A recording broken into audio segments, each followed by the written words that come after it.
Hi guys, welcome back to the channel, and today we'll be reading Chapter 3, Part 1 of The Escort. Not gonna reveal that yet. Hey, we had a deal. Yeah, a deal that I would tell you how it became like this, but you missed one important part. I never said when I would tell you. I knew I'd never get a straight answer out of you. That's right, I love keeping the mystery alive. Or, it's too painful for you to talk about, Charlotte said, with a knowing expression. Flint didn't reply, and neither did he look back at Charlotte, and they continued walking in uncomfortable silence.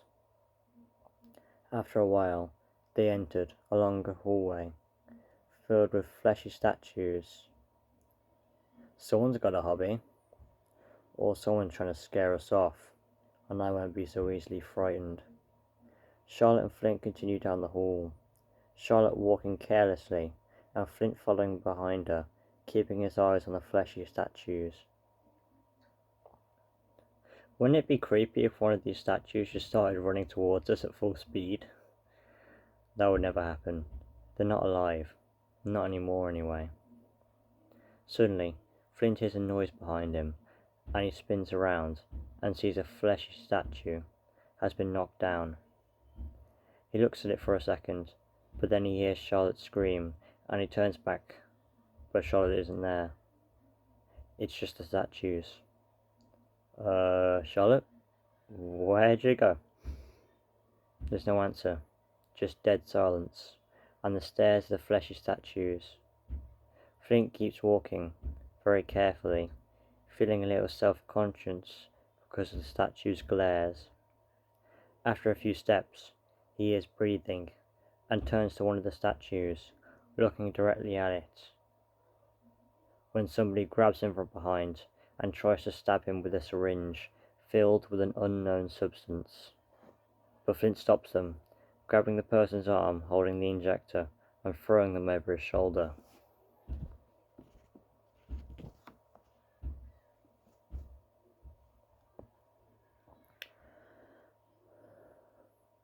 And who are you supposed to be? The person doesn't reply.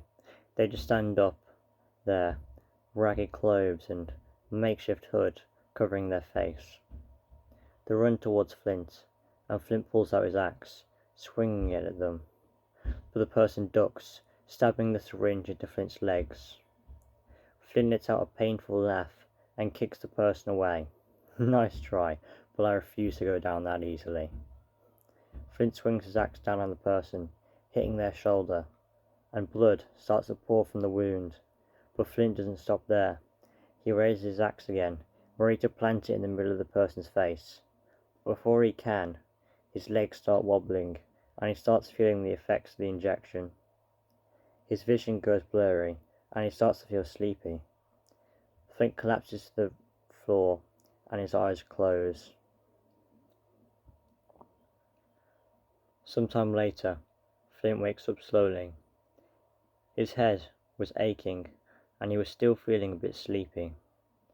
When he opens his eyes, he saw he was strapped to a hospital bed, and he tried to free himself with no luck.